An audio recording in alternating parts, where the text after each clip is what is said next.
Ladies and gentlemen, welcome to Married to Shade. I haven't done our tagline in several shows. We just forgot. I hope people don't think we suddenly got more money. I don't think they No, I don't think they do. Th- We don't exude that. no, it hasn't been talked But about. I'm wondering, you know how people say like put into the universe what you want or It's been about speak things into existence. You know, I'm wondering if our tagline is holding us back. It could be that we simple. haven't used it in 2 months and we ain't seen no extra money. So I don't think that's the case. So Darn. we are the only black podcast featuring the married couple with advanced degrees and remedial money. I'm your host, Feek Blurman, and with me, as always, is my lovely wife, AJ. Hey y'all. And we are coming to you live from our bedroom on behalf of the Black Astronauts Podcast Network. The Black Astronauts Podcast Network is a network of black podcasts where we talk about pretty much everything: politics, drama, gossip, video games, movie and TV reviews, and everything in between. And we are able to do that because of our Patreon patrons. The Patreon patrons who can find us on Patreon at blackastronauts.patreon.com come through and they support us and they allow us to do what we do. They allow us to have a website. They allow us to get decent equipment with which to provide you with quality content for free. And to show how much we appreciate that, we like to give a shout out to our Patreon patron members. So without further ado, shout out to four wash folks who take naps before four wash folks who take naps before the club and never show up. That Shadrach These C. handles. I love them. Yeah, I feel like we have the best handles in all of podcasting. Probably so. Shadrach C, Blackashawn, Nutella is Life, Sadida H, Justin C from our Do It for Hip Hop podcast, Just DeAndre, Veggie Vixen, Ron B, V Williams, Feeks Beard, Peter H, Pasto Chine, the legendary Shogun, Felt 5, Deloya, Shlonda W, oh shit, just accidentally moved the whole thing. Wanga, Cameron B, Mr. Brent, Simo, Ashley G, Chonilla, Knowledge, Dre, The Disrespectful One, MJ, Donald, Ophelia Ono, Charlie Snowflake, Teddy Funk, Angela D, My Fluffy Puffs, DJ Food and Drink, Four Wash Folks, Ariana, Nikki M, Devo G, Tasha Salad, Shauna E, Jordan H, Scrum Master Flash, and the legendary 11 question mark. Thank you all so much for your support. And without further ado, baby, how was your day? My day was pretty good. I feel pretty darn accomplished. You We did got a the lot today. kids. Yeah, we got the kids in bed, bathed. Obviously, you know run bath The time. soundtrack to your day. But we baked the cake. We baked the cake. We had dinner on time. So yeah, When was a pretty my good day. wife woke up this morning, I'm pretty sure you heard, "She's girly, she's on fire." I like to think that is the soundtrack to many of my days. You're killing the 'Cause- song, but yeah, today was a good day. Had a pretty good business meeting, and my timeline was beautiful today.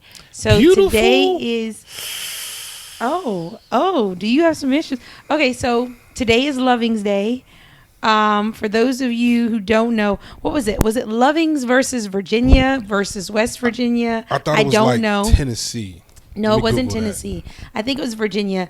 But it's the case that solidified It is the Virginia. right. Good. I'm good. You are good. For people of different races to get married. Like, was it a landmark It was. for that? It was one of the landmark anti-miscegenation cases. It says here, according to Google, it struck it down in 16 United States, 16 different states.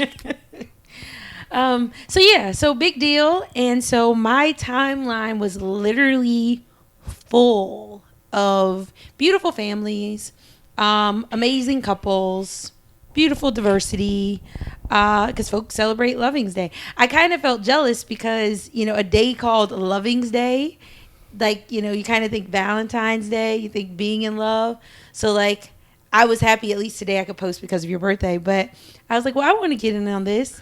But I don't think interfaith couples. Well, interfaith couples. We haven't talked about that in this new iteration of the show. Yeah. I don't think interfaith couples not the same level of scrutiny and pain. Get a look for a Loving's Day. Not at all. Well, I guess I shouldn't make fun of you for having fun with this, questionable holiday, since you are a product of interracial couplings. What? No, we're not doing that. For our Patreon patrons, you can go back a couple of shows and see that my wife, who stands before me with her 4C hair, her deeply chocolate skin. I'm so proud of you for knowing that. Everybody's so proud of me for knowing that. Whenever I mention like hair numbers, people are like, "Oh," I'm like, it speaks to the training. It's just, that's how I usually. Good foundation. That's usually what I say. I'm just well trained. Yeah, I fell off. I don't train on much. How about I put a stop to that shit at a certain point?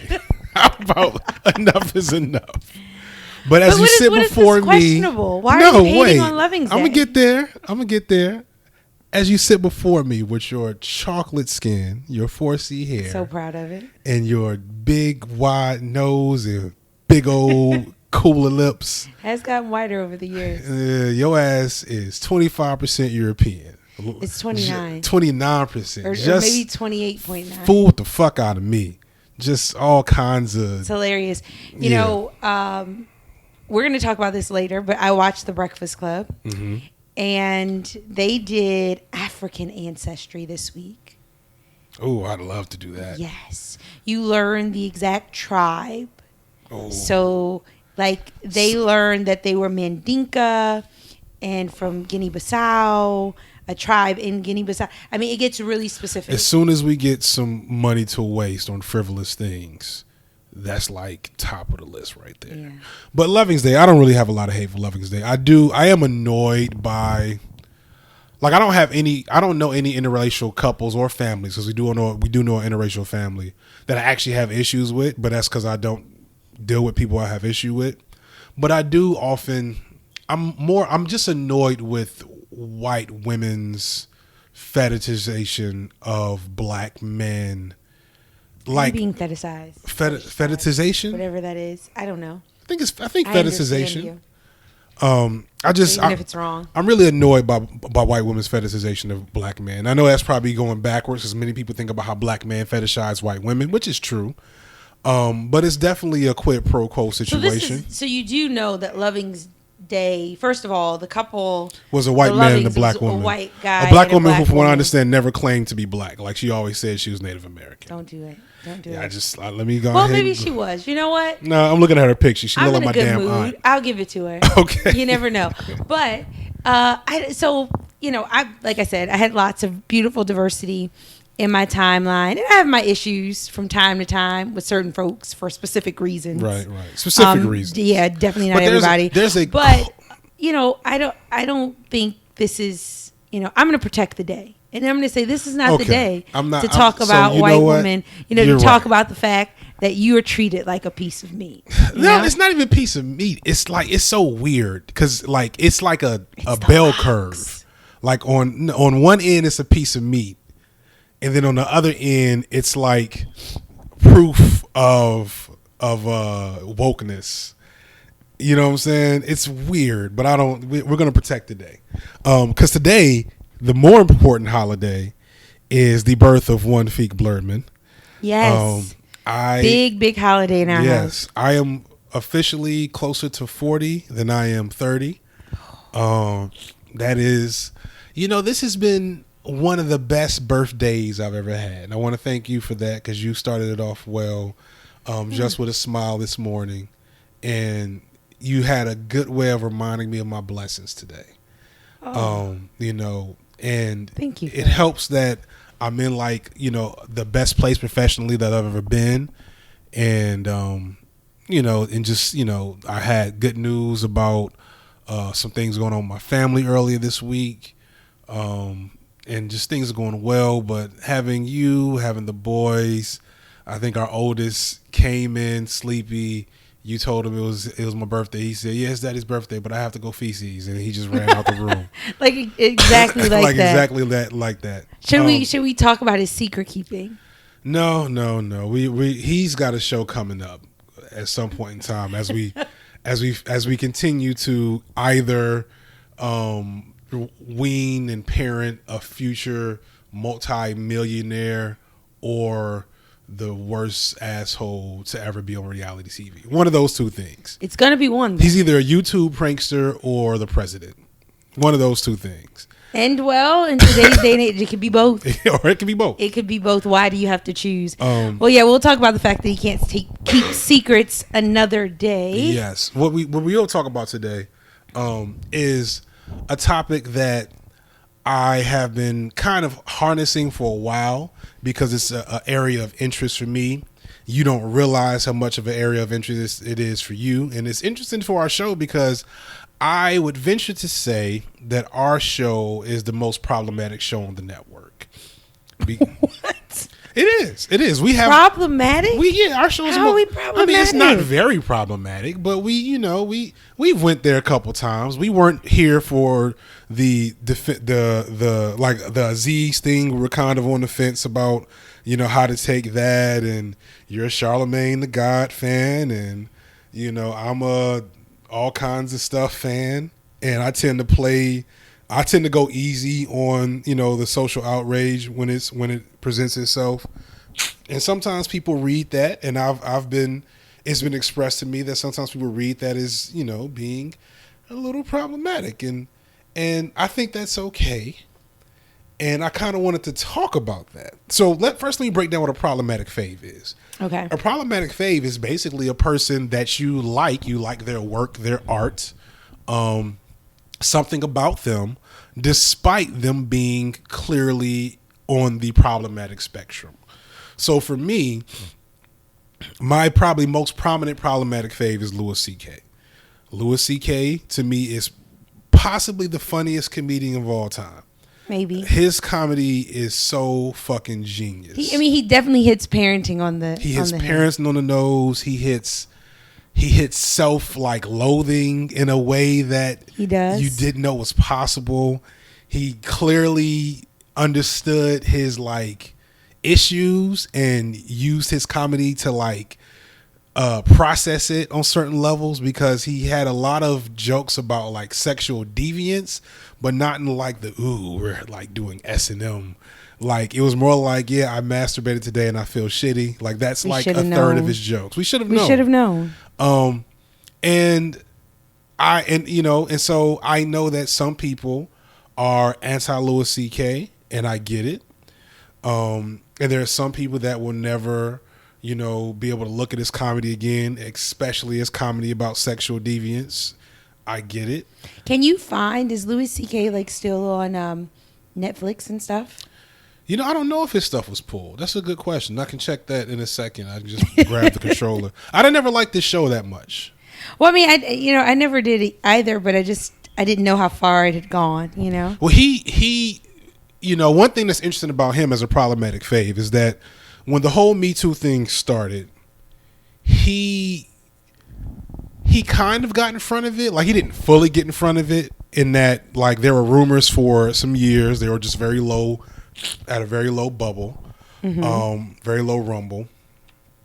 And he had a movie coming out that I still haven't seen that must have been pulled. And it was supposed to be his move from being stand-up comedian to auteur filmmaker. It was supposed to be this great thing. And he just dropped a very long apology. He did no, unlike a lot of people caught in the Me Too movement, he did he pulled no punches, completely apologized, and said, I need to go away for a while, and kind of bounced. Okay, so he put himself on timeout. He put himself on timeout knowing it was coming. So I can't give him full credit, because I remembered. I'm not trying to give him credit. I just, you're more of, this is really your problematic phase. So right. I have appreciated Louis C.K. through you. Like you will watch and I'll hear something and I'll laugh and Right. he was good, but I wasn't really. I don't know if you could really call me like a true fan, right? Well, he's definitely still all over. He's got 3 comedian specials on Netflix, but not his show, which I do believe was on here one time. So he's still floating out there, so you can still indulge. Yeah. You know, you may be judged, but you can still indulge. So wow, I typically say I am problematic adjacent, which is just a byproduct of being married to you, right? So I've always considered myself, pretty normal, pretty safe. I didn't think there was much. These are lies. It was that much that was problematic about me, But now that we're exploring the deep, dark inner workings of my mind and affections, I like Charlemagne the God. You fucking love Charlemagne. I love Charlemagne the God. Love him. And part of me is excited by the fact that there are people that are bothered by that. Maybe that's why I'm so drawn to him. Maybe we share ruffling people's feathers. We have that in common. But yeah, I still watch The Breakfast Club. Still listen to Brilliant Idiots. Not as much though. Not as much. But still listen to Brilliant Idiots. Still watch, him on various programs.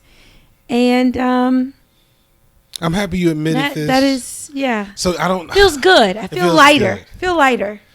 Well, I'm happy for you. Now, can we run down all the rest of your problematic faves? Sure. Let's just keep going. Let's make this warm and fuzzy. Actually, I don't know. So if I'm honest, I don't think you have that many. You're problematic in general, but but you're not as bad as me. And maybe that's the proper balance. So it's problematic. So this goes into my whole Charlemagne thing, right? So people understand where I'm coming from, so they can appropriately, drag me. I hate watch, and we talked about this on another show. Do. And I was like, no, that's not me, because I wasn't ready to like come out to the world, right? But I hate watch. So I like loosely, right? Because I've never been good at fandom. I enjoy, yeah. I've never been good at fandom, so I don't do it all the time, right? I'm not loyal to any one problematic person. But I will watch people who are problematic or things that are problematic because it's just so darn interesting, And somebody has to watch it, So maybe I am the reason why there's so much problematic stuff floating out there in the internet, because I don't like it. I won't double tap it. I won't share it, but I'll watch it. I'll give it views. And you'll bring it to I'll give it just a little bit of life, so that it can continue to float out there in the universe. So yeah, I hate watch. I've seen the Kardashians before. It's been years, you but indulge in a little bit of all. I've watched some reality problematic TV. Reality TV show from time to time. Just like, it's been a while, not but just like the staples like it. Housewives and hip hop. But you've watched I've maybe watched a little women of Atlanta, the midgets, or maybe it was people. someplace else. That was not correct. Wrong about so I apologize that. They're for not that. midgets. Yeah. So, but I want to respond to something you said. That you're not the only one, and that's kind of the reason why I like talking about this topic, is because it's the thing that I think we don't talk about enough is that these people that are so problematic exist because there's clearly an audience. Yes. And we're not the only ones. No, we're not. Especially, but maybe we can lead the charge in liberating people, right? I mean, I would say that this is it, because I think maybe if people were more reflexive and reflective on what they like and why they like it, we would not so much get rid of the problematic people, but get rid of the part of the stigma. because that's the only thing that I think really needs to go. Like, I don't think we need to get rid of problematic artists or problematic art. So I mean, so I don't know if I can say that. So there are some things that are like really problematic that cause harm. Yeah, I'm to not people talking about that. and Like, I don't and want to so bring that, back Bill Cosby. yeah, so like I don't indulge in that kind of stuff, or I like to think I don't. I know some people are probably rolling their eyes because I'm sure Charlemagne has caused his fair share of harm, so I'll explore that. But there is a line. I draw a line. I think you draw a line, but I do think there's something to be said about people shaming or shunning or Hashtag activism. yeah, or taking a stance against problematic things that they may also in their private time indulge in. So I watch, so it's not problematic, but I indulge in TED Talks. And there was a talk about lying and how like lying is a part of the human condition. Like we you tell kids don't tell a lie, and we call people a liar as like, to insult them or take a jab at their character. But the truth is, like, it's part of why it's part of the evolution of our intelligence. Does that make sense? Yes. Can I say that? So, like lying is a sign of intelligence in children, right? Mm-hmm. And so while we tell them don't lie, it's actually like an accomplishment. And we lie, the average person like lies a crazy amount of times. I don't remember all the statistics, but the talk was basically like we need to embrace some things about our nature as humans, as people, to make us healthier humans and people. Does that make sense? Yeah, and I think that's the gist of like my thing with this topic is that I feel like people, for reasons that they sometimes don't even recognize, like I don't think it's willful. I think it's the human condition, especially in a very like toxic political climate and social climate in this country right now.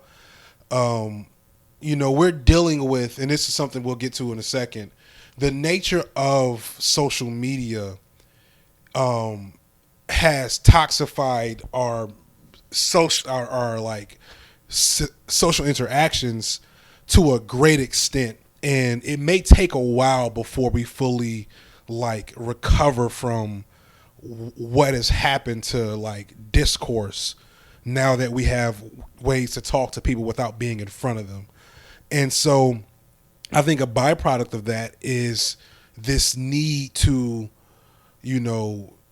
give the hot take, lead the drag party, be petty, be woke, so on and so forth, that is cathartic and necessary in some cases, but also there's problems that come with it. That heightened emotional state has consequences. And to semi-segue into our next topic, I think part of that consequence is mental health and like the state of constantly being agitated, not because things fully agitate you, but because you now have made yourself raw to all things bad. Like it used to be that. So I don't know if I'm following. So you're saying that social media and drag call out parties culture. and call out culture. Thank you. Drag parties. That's probably so not appropriate. Ray and Crystal know about the drag party. We not up on that yet. We got to watch Drag Race. We're probably not because we don't have time to add no new TV. But. Okay, I don't know. But call out culture. What you're saying is it's caused people to closet some of the things they indulge in, and it would be healthier if we could have discourse about those things, but the discourse is stifled by the fact that people know if they reveal certain cards, they'll be. I don't see. Called I out, wish or it was they'll be- this. I wish it was you know, I that don't know. because that would have a more obvious solution, which is be honest. I think going back to Charlemagne, who I'm a fan of for the most part, He had a concept he presented where he said you should be morally honest. I think it was his phrase. Yes, moral honesty. He went on a whole rant on, I think a little on the Breakfast Club, but extensively on his podcast. Right. And the whole point of moral honesty was like your instinctual reaction to something should be the truth you feel about it, or you should at least have a discourse about it. And what that means is if, somebody tells a joke and it's a funny joke that happens to be offensive, but you laugh, then the joke is funny. Now, it's still offensive as well, but we have to acknowledge both sides, and I think that is something that's missing because it's scary. I often speak a lot of fear, and both on social media and in front of certain people because I struggle with being dishonest. You've dealt with that. You definitely do. And it sounds like it would be like an admirable quality, but you don't realize how much you appreciate dishonesty until it's not there. until everything's out on the table. Then you're like, maybe can we take some things back? Yeah, then it becomes just don't say nothing. And so like for me, it's hard to like, engage in discourse that is dishonest and then also recognize other people are being dishonest. And so, like, then not only do I need to tell my truth, but I'm compelled to tell your truth too. You know what I'm saying? Because, I'm not gonna let you drag me about some shit you're doing. But then it becomes even more toxic. You know what I'm saying? Then people get even more angry and more sensitive, and take what I hypothesize a bigger mental health hit because we're in this constant state of negotiating identity with these avatars that we have in social media. I think that's really profound. Oh man, Yeah. I'm on a roll today. I think you said negotiating identity with avatars. So because that's what Twitter is. That's what exactly what much we're of Facebook doing. is. That's what we're doing. We're negotiating the impact of some of our flaws and decisions, against like how people will feel. So documented in cyberspace with like a judging component, like literally, like so. A couple of weeks ago, before the Drake stuff, what had me? It was I think it was some of the Childish Gambino stuff. But I tried to make a joke about, I don't know, interracial relationships, actually, now I think about it. And it didn't quite work out. And boy, folks came for me like they haven't in a while because I had gotten good at being careful, but I was busy and I was trying to get this hot take out and get people and collect people's thoughts before I really evaluate what I said.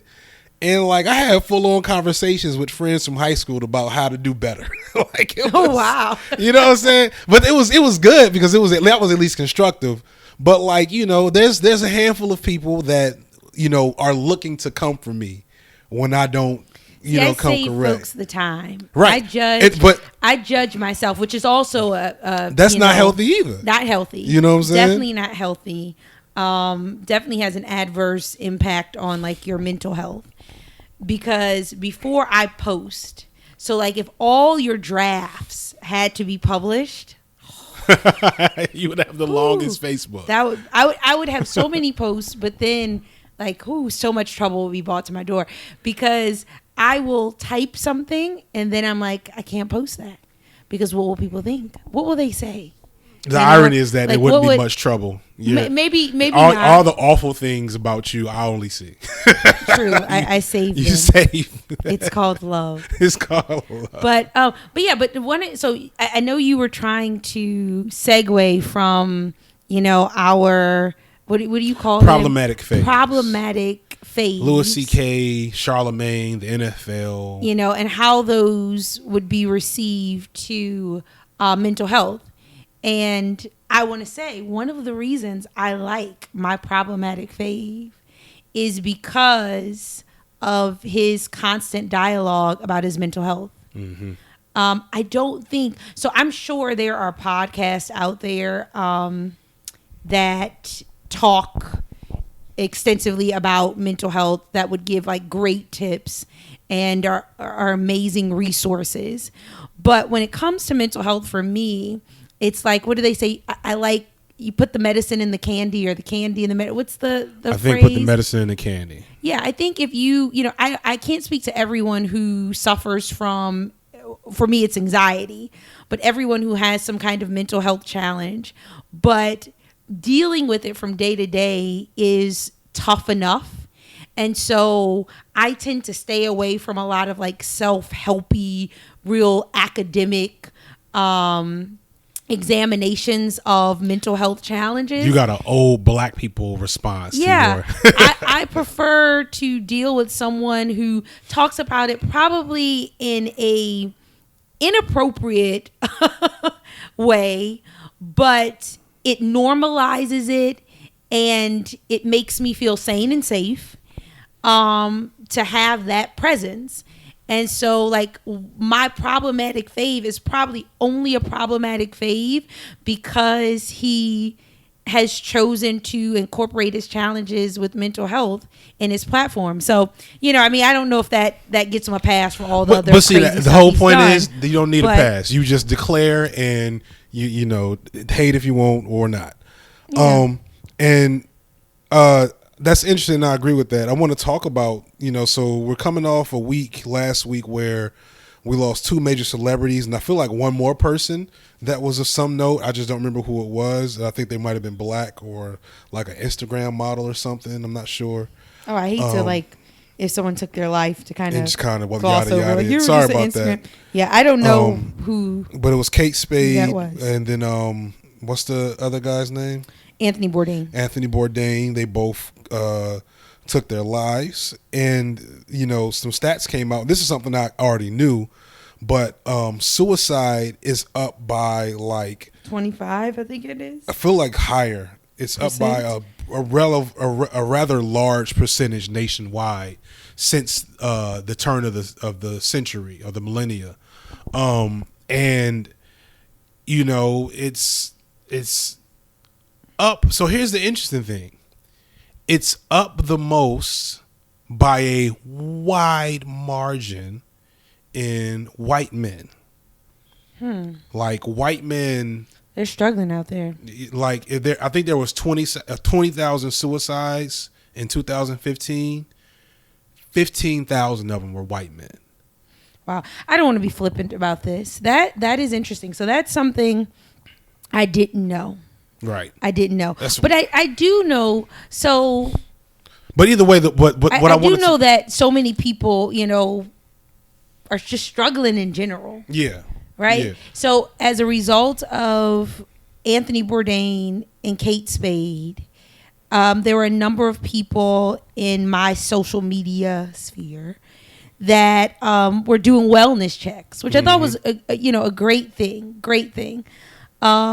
Even though most people who checked in on most of the wellness check type posts were people who just wanted to advertise how well they were doing. That was interesting. I didn't see that. Did you see? Well, you have awful. I saw awful some friends. I do know some awful people.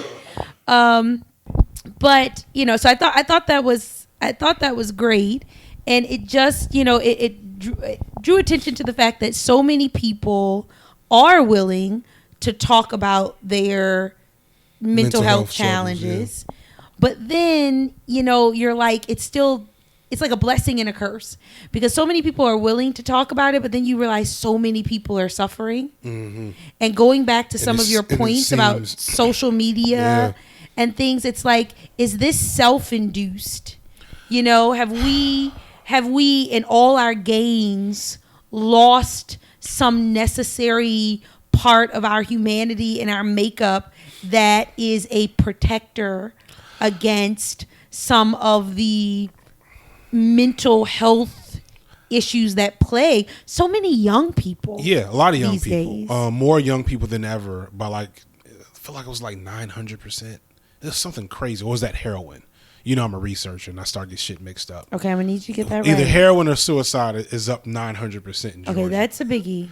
So we're gonna table that, and you can learn and come back to us, or fact check and come back to us. But on that note, I'm gonna get a little out there for a second, so just bear with me.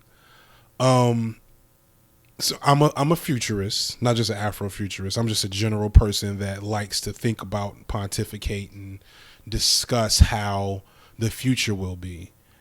And I believe that social media is going to be what's often called a great filter for humanity. And that means exactly what it sounds like, meaning that evolutionarily speaking, I'll go with in terms of evolution, okay, better. we are going to lose people who are not equipped to process the way social media affects our daily mental health. We're going to start losing like those people, and whatever like genetic traits or predispositions or whatever that may be associated with that are not going to exist in a century or two, or if not shorter.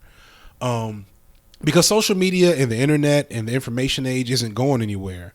But the most obvious, this is not exact, this is not the thing, but the biggest obvious change in society that correlates with this sharp rise in suicide is the existence of social media. And I can understand why. We're constantly, like humans, were not built to talk through electronics. We evolved to be communal and see each other and create relationships and families and whatever else. And I'm not saying like I'm not saying like heterosexual, married, have a kid family, like chosen families and groups and cliques. Those are things that are not just shit that motherfuckers do. That is wired into our DNA. And the social media has stripped a lot of the Generation Z's under us ability to interact interpersonally. And my theory, this is not founded by a bunch of research, this is just my ass pulling pontification for your listening pleasure, is that is a big reason. We'll eventually find out that is a big reason why mental health is deteriorating in not just this country, but developed countries all over the planet. And so because it's not going anywhere, what will happen is those kids who have resilience for whatever reason, maybe it's a social trait, maybe it's a genetic trait, are the ones that are going to essentially be around. And the rest of them are going to continue to deteriorate either through their mental health problems or, in sadder, scarier situations because of self-harm. And, it's really scary. A lot of what you're saying makes sense. I think you're right in your assertion that we'll find out in years to come that social media has had a major impact in the mental health state of people the world over. Right. But I'm trying to, as I was listening to you, examine whether or not social media played a part, or how much of a part social media played in the development of my own anxieties.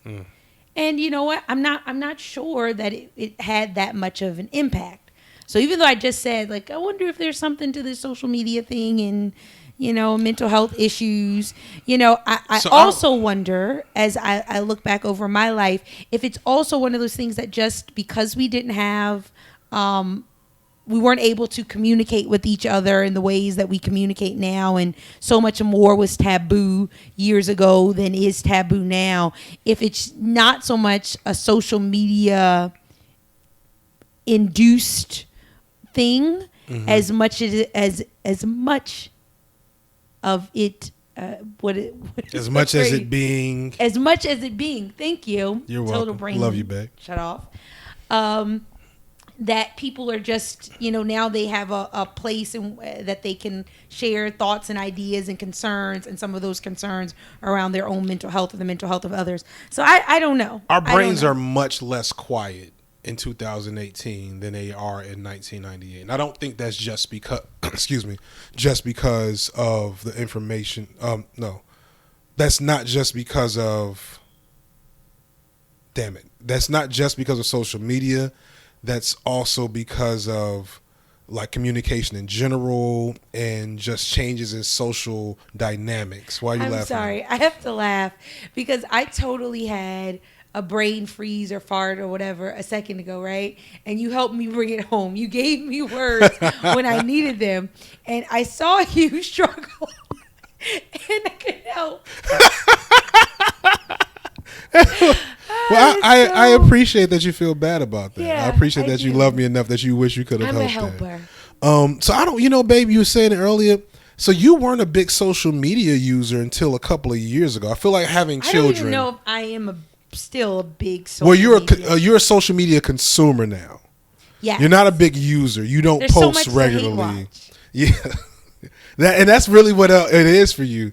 But, you didn't really consume social media much until we had children. But I would probably attribute your anxiety to being a mother more than I would social media. And that's natural. I think, which is another thing to I think think about. that's probably true. So to a flip side, a counter argument to all of my, ass pulling futuristic mumbo jumbo is a concept called medicalization, which basically is, who's to say that we didn't have all these mental health issues 50 years ago when my mother was a young adult, right? We had to.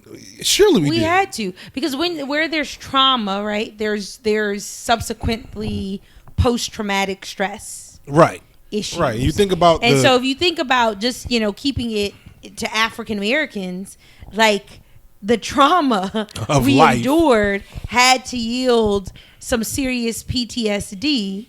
And so like the mental health issues just look at some of your had parents. to be rampant back then. Look at some of your aunts and uncles. Like both of us have aunts and uncles that are a mess.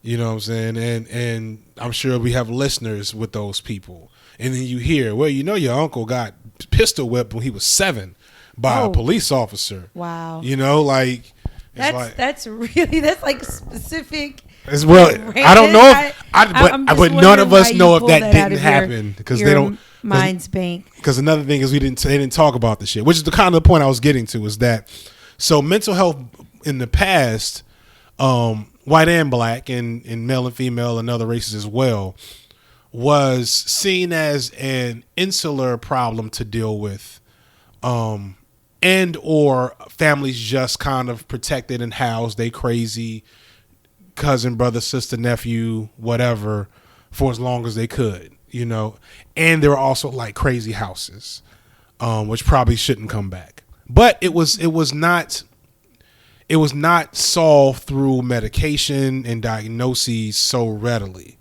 And I hope this doesn't come off as shaming anybody who does rely on medication or does have a diagnosis to help them cope. But there is something to the flip side. India has one of the best health outcomes. Like their measurements for their health outcomes worldwide is one of the best in the world. And one of the reasons for that is because when there's like a mental health issue in India, the medical practice is to send that person to live with their parents.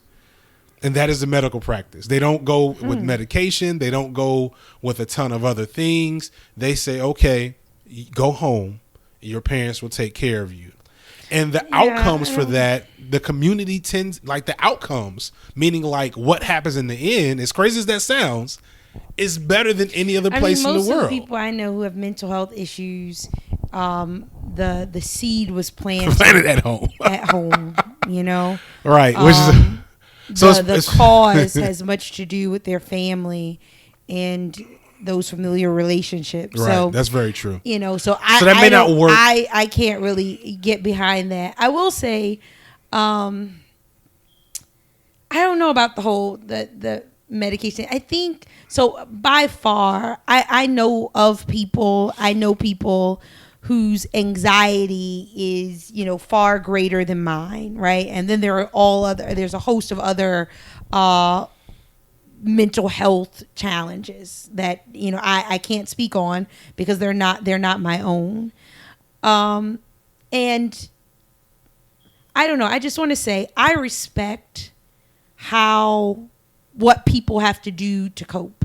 Right. And going back to our brief kind of discussion or mention of the folks who have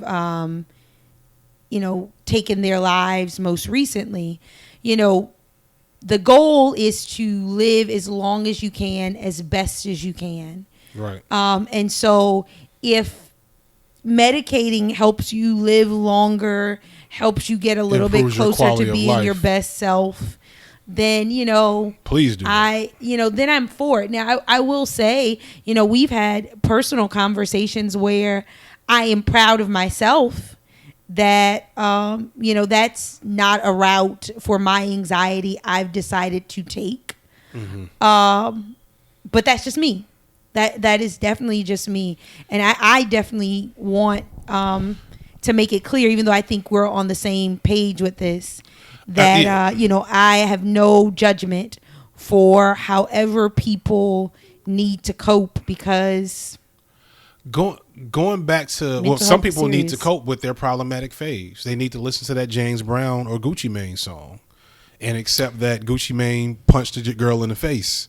It's so funny to me that Gucci Mane has gotten like a pass for punching Mac Breezy. Did he punch Mac Breezy? Oh, you remembered her name? Yeah, I think so. Like, I think it Dexter. was her. That was bad. Really bad. Yeah, he's not one of my problematic faves. Right. I'm not as big a fan of Gucci, but not because he's abuser, just because I don't like his music that much. But getting back to my point, fuck was my point? I don't know. You had just said totally something about medication. Oh, so I think the problem is just, this is how it's kind of connected to the previous conversation. I think we just have a very toxified society right now. And yeah, like I said earlier, I think we introduced a toxic agent in social media that has a lot of value. And like, I love social media. I'm on it 30% of my day probably. I spend it's in some form of social media. I lurk. Right, but still 30% of your day. I'm arguing with people about whether or not the earth is flat. You're laughing at me doing that without saying anything. I don't lurk on your stuff, but I didn't realize. Maybe I realized maybe a year ago when we were in a Facebook group together that people have a real issue with lurkers. Yeah, that's a whole other topic that I don't quite get. But no, but my point was that we need a detoxifying agent. I don't think the solution is, gonna be medical in isolation. Meaning that we're not gonna be able to just diagnose and medicate as big as this problem is getting. You see what I'm saying? That's difficult. So I think there isn't any one or two fixes to improving people's mental health outcomes. So I don't think we can just medicate people. Right. I definitely don't advocate for isolating people. Right. That I don't think that ever works. I think it's going to be a combination of things. But I do think I appreciate you allowing us to spend the front half of this show talking about, our problematic faves, because I think that's a step in the right direction. I think being able to speak confidently about who you are, and welcome constructive criticism, pushback, and understand that everybody will just not be accepting and maybe even shun you because of it, but being at peace with what you like, what you don't like, and just how people feel about that. I think that not just goes a long way for your mental health. Right. And not just like who you are on some old after school special be yourself shit, but like who you are. This is why I always tell you we are bougie, No. Neoliberal capitalist scum. Like I talk about how I ain't shit at work. I tell like I'm constantly trying to let the world know. Look, I think you need to clarify. You do a good job at your job. You talk about the fact that you're a problematic person. Yes, with other people, and just in general, because I feel like a big problem is that so this is going to come off somewhat, arrogant or braggadocious. Braggadocious? Is it CS or shus? But like I have some of the best mental health of all the people I know.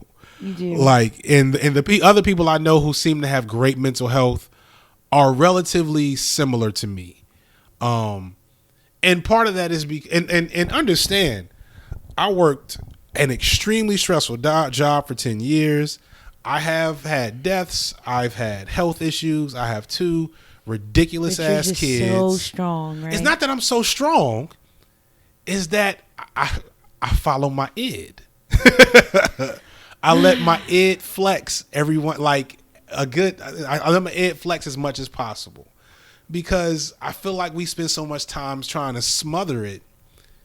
That shit is it's literally a monster inside of you. Yeah, it's hard to police yourself constantly. It literally a monster. A sort of like a cognitive disconnect that maybe is the catalyst for a lot of the mental health challenges people have. But there's so many. There's so many. I just want to be some of my fair. favorite people. I just want to be fair because there's so many reasons. People have varying chemical imbalances, and just I don't want to make it something that is just so oversimplified. Because I know I'm speaking. I'm definitely speaking from a place of privilege, because I know what stress feels like. I know what despair feels like, but I don't know what it feels like to feel unwell. Yeah. I don't know what it feels like to recognize that I'm not like I have social anxieties and I'm awkward. So I know like that, but I'm sure that times 100 is what it feels like to be frozen by irrational fear. Yes. Or debilitated by despair that you just don't feel like doing anything. Yeah. Or that you're contemplating. And momentary despair and disappointment has nothing to depression. Right. That's why I just don't want to pass judgment. Right. On how people deal with things. Right. So I think our goal is just to encourage people to do whatever they need to do to, like I said, live as long as they can, as best as they can. Right. And maybe, having conversations about things they think people would judge them for some people, not all people. Right. There definitely is a tide turning on mental direction. health. I still have several friends on Facebook, because I didn't realize what it was until I clicked on it. But a lot of people changed their profile to emergency hotlines. I saw a lot of sharing of that information. I didn't see any profile changes, but I think that's really awesome. Yeah, that's probably very useful. That's a start. I don't know. I think social media is the greatest invention, and the concept of always being plugged in with Wi-Fi and cloud access and whatnot is probably going to be the biggest thing, and it is the biggest technological advance that we've had in a long time. And so the solution is not to get rid of it, which is why I said it's probably going to end up being a filter. But we do have to, for it not to be this awful thing, we do need to assess and try to figure out ways to use it more responsibly and therapeutically, as opposed to just sharing dank memes and fails and and other fun stuff. Um, it's great to have, if you're having a rough day and you're scrolling through your timeline trying to get your mind off of whatever, and self-help hotline pops up. I think that's exactly the type of shit that we need to be thinking about. But I don't know. But we'll wrap there. There is no shady moment in history today because today is my birthday. Yeah. It's also And that George is Bush shady enough. Senior's birthday, so I don't know. Maybe there's a shady moment in history for that.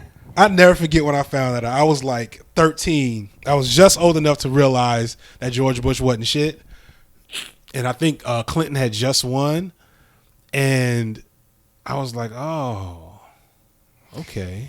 I don't know who I share my birthday with, but I'm sure it's just a host of just really awesome people. Yeah, lucky you. And I'm grateful to be in their company, whoever they are. But yeah, I mean, so we rambled. I think we maybe said some good stuff.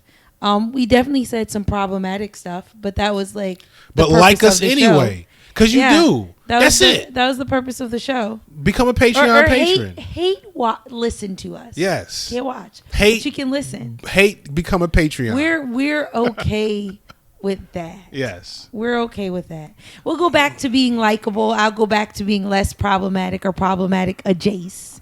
Your ass is not problematic, Jace. Call myself. You problematic a lie. But with that said, this has been Married to Shade. You can find us at marriedtoshade@gmail.com, I think. You can definitely get in touch with us through blackastronauts.podcast@gmail.com. You can find me on Twitter at Feek Blurtman, Feek_Blurtman. You cannot find AJ on Twitter because she has protected herself from that venue, and I think that's for the best. I don't know. I need to figure out how other people with anxiety manage multiple social media platforms. I think they do it. I think he's doing it better than all of them at this point. Ooh, excuse me. Yeah, we yawning, y'all. So we gotta go. So yeah, we appreciate y'all coming through. And that's it, baby. I love you. Love you too. Bye, y'all. Peace.